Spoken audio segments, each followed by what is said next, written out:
Now, in 1555, all of the powers that be of the Holy Roman Empire, they got together at Augsburg. Today, you are going to learn about the Dutch Golden Age. And for this possibility of the Dutch Golden Age to occur, the Dutch Republic, also known as the United Provinces of the Netherlands, needed its independence from Spain. And this independence came to be known as the 80 Years' War that occurred from 1568 to 1648. The Guzan, which was a Dutch guerrilla force, initiated the revolt to start the 80 Years' War. With this revolt, a larger union of pro-Dutch provinces had been formed, and the war was looking towards a Dutch victory and independence until Spanish rule had reconquered provinces in 1588, and they put themselves in this position to end this Dutch independence dream. Spain had other problems to attest to, though, as they were fighting against England and France in the 12 Years' War, happening at the same time. And this allowed the Dutch to secure their land before a truce came about in 1609. And the war wasn't over. It hadn't been 80 years yet. It had now become a part in the 30 Years' War, with the French leading the Franco-Dutch alliance against Spain until finally the Dutch Republic's independence was recognized in 1648 with the Peace of Westphalia. What I find so interesting about this is the length of time that it took for Dutch independence and the fact that it snuck its way into two different wars that occurred during the same time of the 80 Years' War.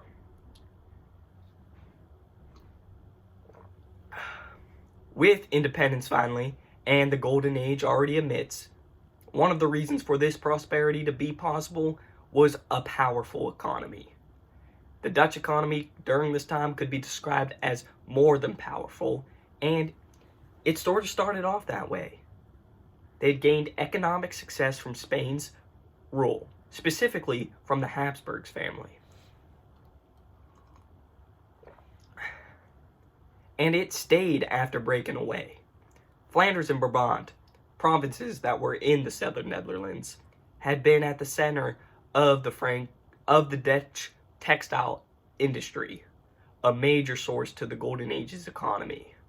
The war for independence took a hit on this industry, but eventually it rebounded in 1630 with high demand and high production for cloth. There was also a mass workers increase from people immigrating because of religious persecution. The Dutch textile industry was one of the strongest contributors to the Dutch's powerful economy.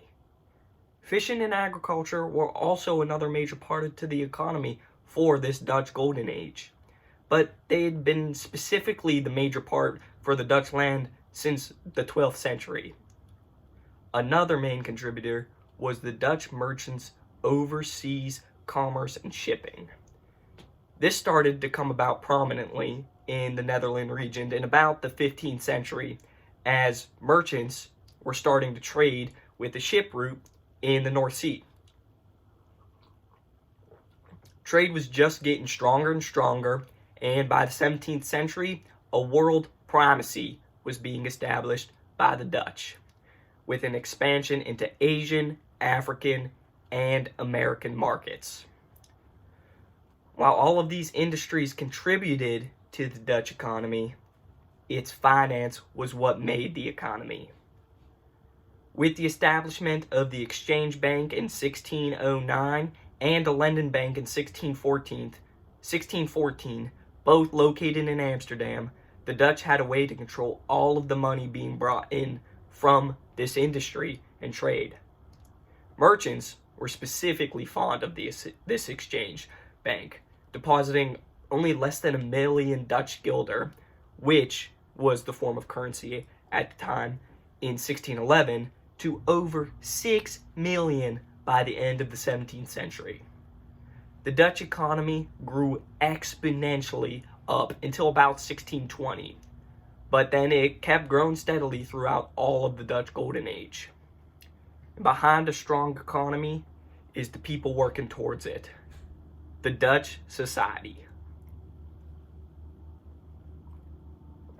The social status of a Dutch resident was obviously determined by wealth, as in any other country, even in today's world. Merchants were of the highest class during the Dutch Golden Age, as stated before, that trading was bringing in a majority of the money during this time. This wealth allowed them to take control in other areas, such as public office, and being able to send their kids on what's called the Grand Tour.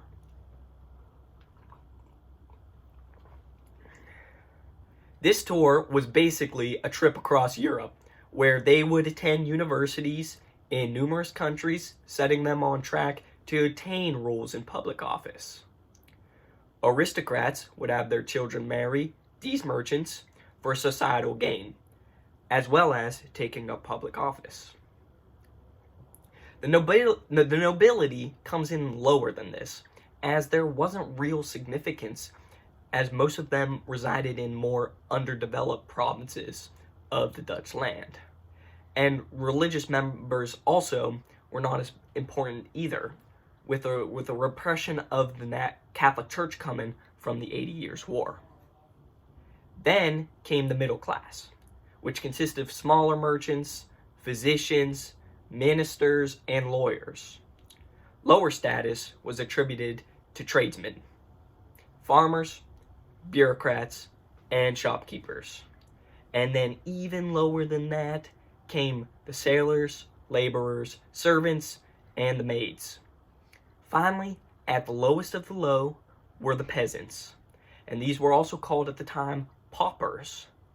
And the majority of them were either beggars or day laborers, so they were at the bottom of that pyramid.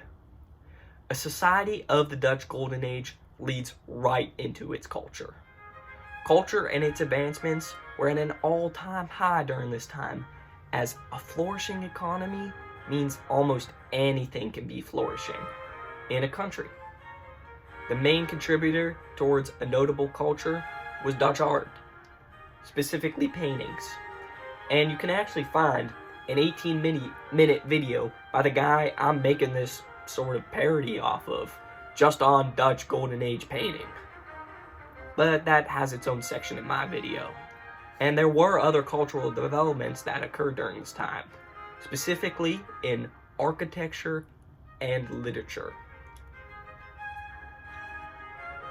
Architecture was able to develop with expanding cities and wealthy merchants from the money that was being brought in. Gothic elements of structures and buildings were still relevant and combined the elements from the Renaissance, as you guys all know and learned about, as well. Literature also became more prominent with the Dutch as well, because other countries restricted it from their residents.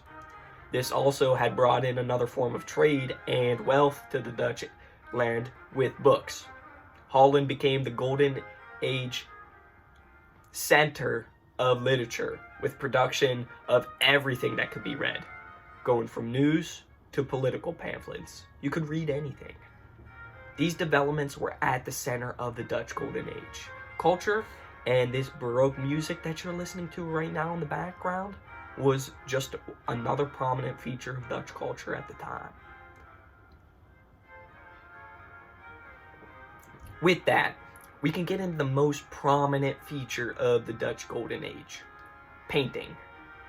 There are 6 key forms of Dutch painting, all resembling major aspects of the greatness of the Dutch Golden Age. These forms of paintings are known as maritime scenes, still lifes, portraits, landscapes/cityscapes, genre, and historical painting. As seen, the ideas and reflection of the painting were a representation of the Golden Age, and thus put reasoning and inspiration behind the artist's work, as does every time era.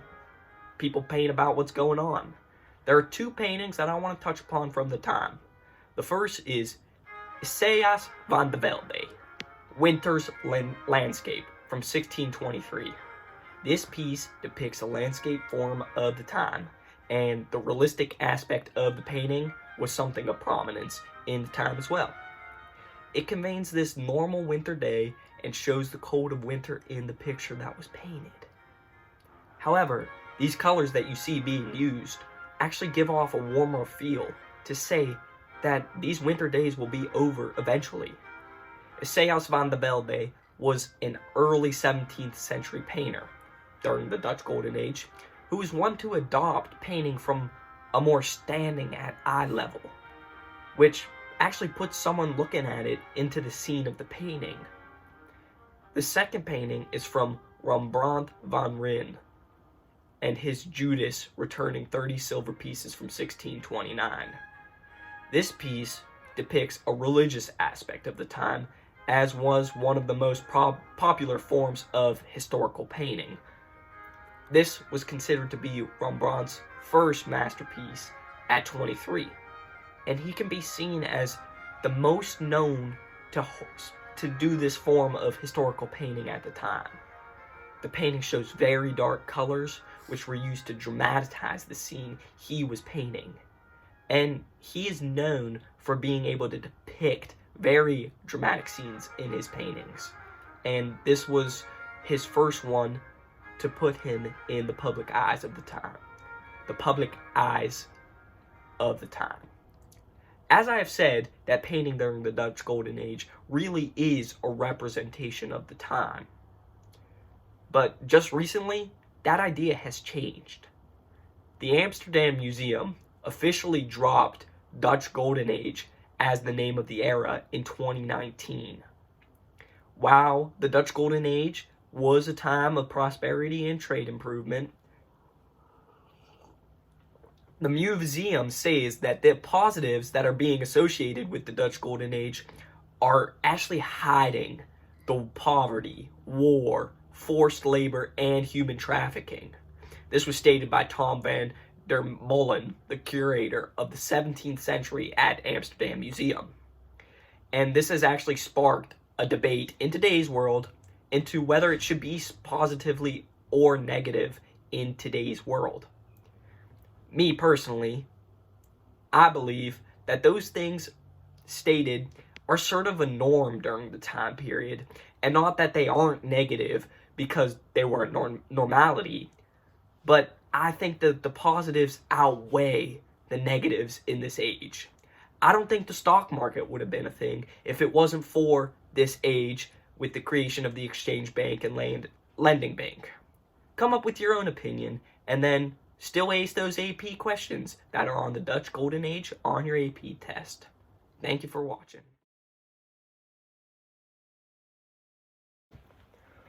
Oh, baby, let's go.